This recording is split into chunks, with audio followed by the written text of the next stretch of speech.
In analysis, we are mainly concerned with convergent sequences and continuous functions whose domain and range is in either R or in C. So here we are mainly concerned with identifying all the properties of convergent sequences and continuous function on the real line R using the distance function, that is the distance between x and x0. All the properties or many of the properties of convergent sequences are mainly related with the distance between x and x0, that is the absolute value of the difference between x and x0. We want to identify the distance function in such a way on a non-empty arbitrary set such that we can study all these properties using that distance function. Here, metric is a generalized notion of the distance, and the following properties of the distance are well known, that is the distance between x and y is greater than or equal to 0, modulus of x minus y equal to 0 if and only if x is equal to y. Modulus of x minus y is equal to modulus of y minus x, and modulus of x minus y is less than or equal to modulus of x minus z plus modulus of z minus y.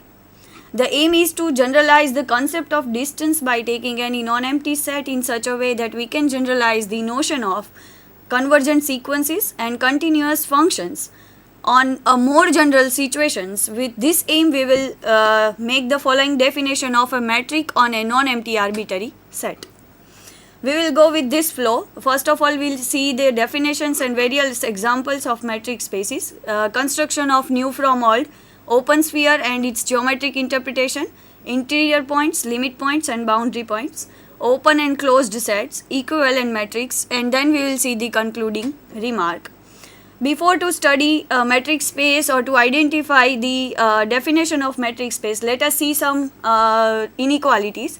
First of all, let us see triangular inequalities. That is, whenever alpha and beta belongs to C, modulus of alpha plus beta upon 1 plus modulus of alpha plus beta is less than or equal to modulus of alpha upon 1 plus mod alpha plus beta upon mod beta plus 1 upon mod beta. Minkowski's inequality in the finite form, it is given by this.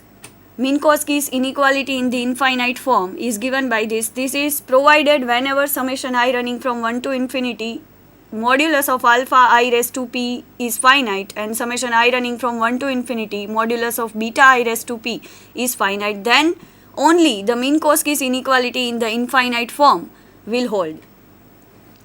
Let us see now the definition of metric space. Whenever x is a non-empty arbitrary set, a function d from x cross x to R is said to be a metric on x if it satisfies the following conditions.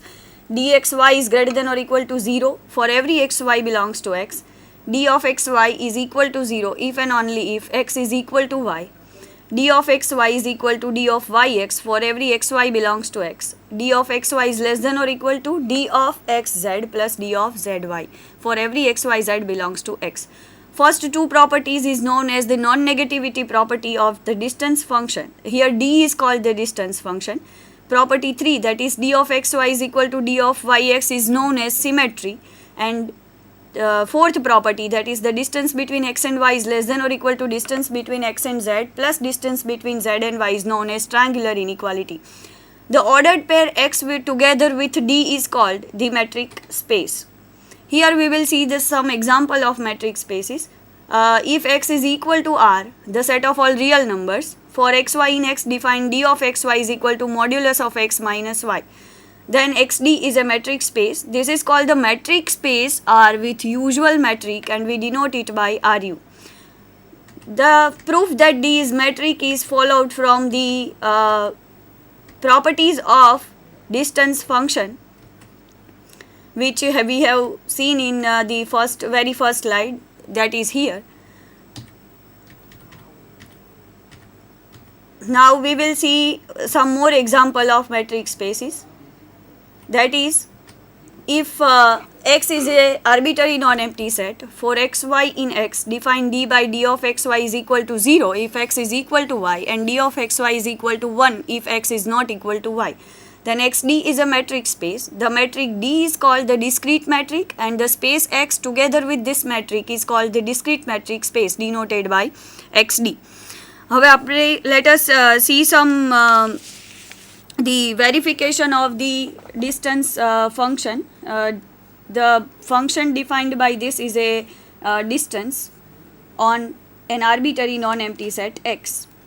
Here you can see that d of xy is greater than or equal to 0 for every xy belongs to X, and d of xy is equal to 0 for X is equal to Y, and d of xy is equal to d of yx for every xy belongs to X. That is very clear from the definition of d itself. Now for triangular inequality we have proceeded follows, that is, if xyz belongs to S, suppose d of xy is equal to 0, then from the definition of d, that is x is equal to y, in this case 0 is always less than or equal to any distance d of xz plus d of zy. So from the definition of d it is very clear that whenever distance between x and y is 0, triangular inequality holds trivially. In case 2, suppose d of xy is equal to 1, then from the definition of d we can notice here that x is not equal to y, because from the definition whenever it is 1 then x is not equal to y. Now d of xy is equal to 1, that is less than or equal to d of xz plus d of yz. That is holds because either d of xz is equal to 1 or d of yz is equal to 1. Right. Now let us see the example, which is x is equal to r2 for x is equal to x1 x2 and y is equal to y1 y2 in X. Define d by d1 of xy is equal to square root of x1 minus y1 square plus x2 minus y2 square. d2 of xy is equal to maximum of modulus of x1 minus y1 and modulus of x2 minus y2. d3xy is equal to modulus of x1 minus y1 plus modulus of x2 minus y2. Then each of the spaces, that is R2 D1, R2 with D2, R2 with D3 is a metric space.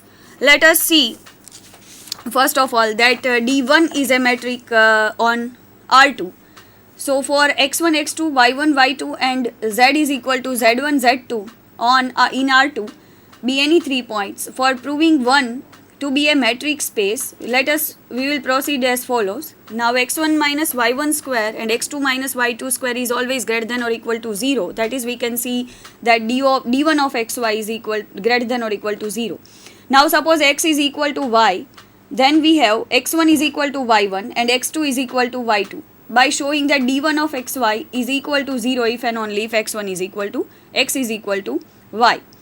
Now for the symmetricity, x1 minus y1 whole square is same as y1 minus x1 whole square. So d of xy is equal to square root of x1 minus y1 square plus x2 minus y2 square is equal to square root of y1 minus x1 square plus y2 minus x2 square. That is nothing but the definition d1 of yx.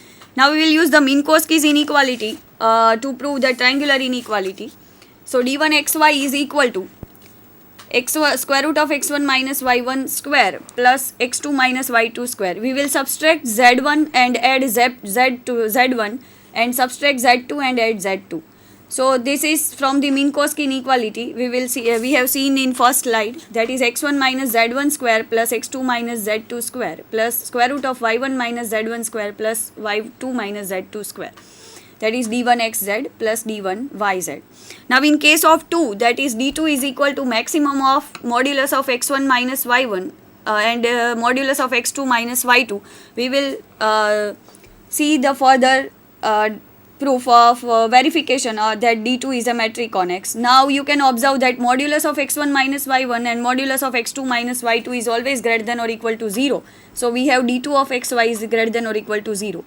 Suppose x is equal to y, then x1 is equal to y1 and x2 is equal to y2. And hence, modulus of x1 minus y1 and modulus of x2 minus y2 both equal to 0. Therefore, d2xy is equal to 0 if and only if x is equal to y. d2 of xy is equal to modulus of x1 minus y1 plus modulus of x2 minus y2. That is modulus of y1 minus x1 plus modulus of y2 minus x2. That is d2 of yx.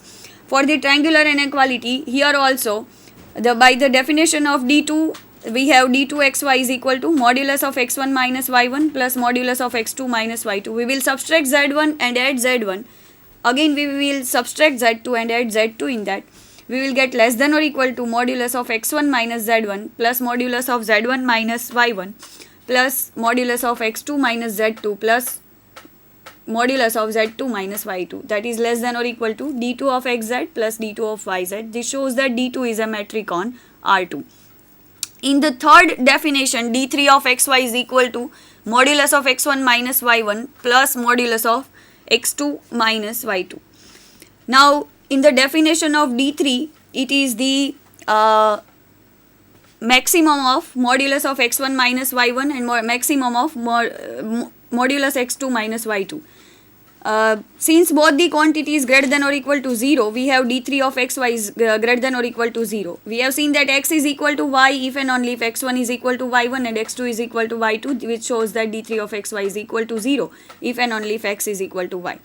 Now, according to the definition, that is d3 xy is maximum of x1 modulus of x1 minus y1 and x2 modulus of x2 minus y2. By the symmetric property of the absolute value function, we have modulus of x1 minus y1 is equal to modulus of y1 minus x1. So, d3 of xy is equal to d3 of yx. Now, we can observe that since d3 of xy is equal to maximum of modulus of x1 minus y1 and modulus of x2 minus y2, either it is equal to modulus of x1 minus y1 or modulus of x2 minus y2. So, we will consider here two cases. First case, let us have the d3 of xy is equal to modulus of x1 minus y1. It is possible when modulus of x2 minus y2 less than or equal to modulus of x1 minus y1. So, in that case, modulus of x1 minus y1 is less than or equal to modulus of x1 minus z1 plus modulus of z1 minus y1. This quantity is always less than or equal to maximum of modulus of x1 minus z1 and modulus of x2 minus z2 plus maximum of modulus of z1 minus y1 and modulus of z2 minus y2, that is d3xz plus d3yz. Now, if d3xy is equal to modulus of x2 minus y2, then by the similar argument, we can show that d3 of xy is less than or equal to d3 of xz plus d3 of yz. This shows that d3 is a metric on R2. So, each of the spaces R2d1, R2d2 and R2d3 is a metric on R2. By the same argument, we can prove that whenever x is equal to Rn, the set of all ordered n tuples of real numbers for x is equal to n tuple alpha 1, alpha 2 up to alpha n and y is equal to n tuple beta 1, beta 2 up to beta n in x. We have defined the similar analogous of the metric on R2 in Rn also, that is d1 of xy is equal to summation I running from 1 to n alpha I minus beta I square and raised to 1 half d2 xy is equal to maximum of I, maximum over I greater than or equal to 1 less than or equal to n modulus of alpha I minus beta I. d3 of xy is equal to summation I running from 1 to n modulus of alpha I minus mod beta I. Then each of the space Rn d1, Rn d2 and Rn d3 is a metric space. For p greater than or equal to 1 less than infinity, consider the set of all sequences alpha n in k such that summation I running from 1 to infinity modulus of alpha n raised to p is finite. Then denote this set by LP. For x is equal to alpha n, y is equal to the sequence beta n. In LP, we will define dp of xy is equal to summation I running from 1 to infinity modulus of alpha n minus beta n raised to p and whole raised to 1 upon p. That is the pth root of summation I running from 1 to infinity modulus of alpha n minus beta n raised to p. Then x dp is a metric space. The property of non-negativity and the property of symmetry of the distance function is very clear from the definition of distance, that is dp of xy. The triangular inequality will follow from the infinite form of the Minkowski's inequality. We have seen that in Minkowski's inequality, we assume the condition that is summation alpha I raised to p I running from 1 to infinity, that should be finite. We have also considered that particular condition here and denoted the set by LP, and hence we are very clear that dp is a metric on LP. Similarly, let us define L infinity be the set of all bounded sequences in K, either R or C, that is the all sequences alpha n subset K, supremum of n where n is greater than or equal to 1 less than infinity modulus of alpha n is finite. For x is equal to alpha n, y is equal to beta n in L infinity, define d infinity of xy is equal to supremum over n modulus of alpha n minus beta n. Then L infinity d infinity is a metric space. here just every condition, that is the non-negativity of the distance function and symmetric property, is followed from the definition of d infinity itself. For the triangular inequality, we take any gamma n in K and we subtract gamma n and add gamma n in the in definition of d infinity xy, and then we will use the triangular inequality for the absolute value function, and taking supremum on both sides, we can prove that L infinity d infinity is a metric space. Now let us consider the set of all real valued continuous function defined on closed interval AB. For xy in CAB, define d infinity of xy is equal to maximum over t belongs to closed interval AB modulus of xt minus yt. Then CAB with this metric is a metric space. The metric d infinity defined on CAB is called the uniform metric. This is called uniform metric because this is related to the uniform convergence of the sequence of functions. That's why it is called uniform metric. For the proof, we will proceed as the definition of d infinity in L infinity. The same procedure we will follow.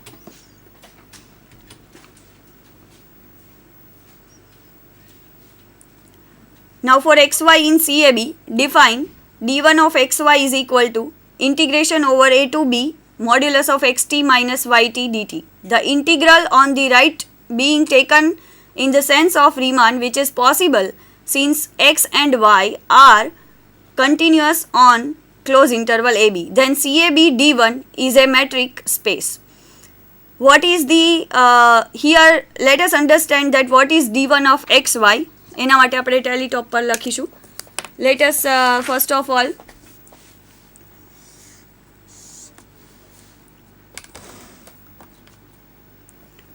suppose this is the function xt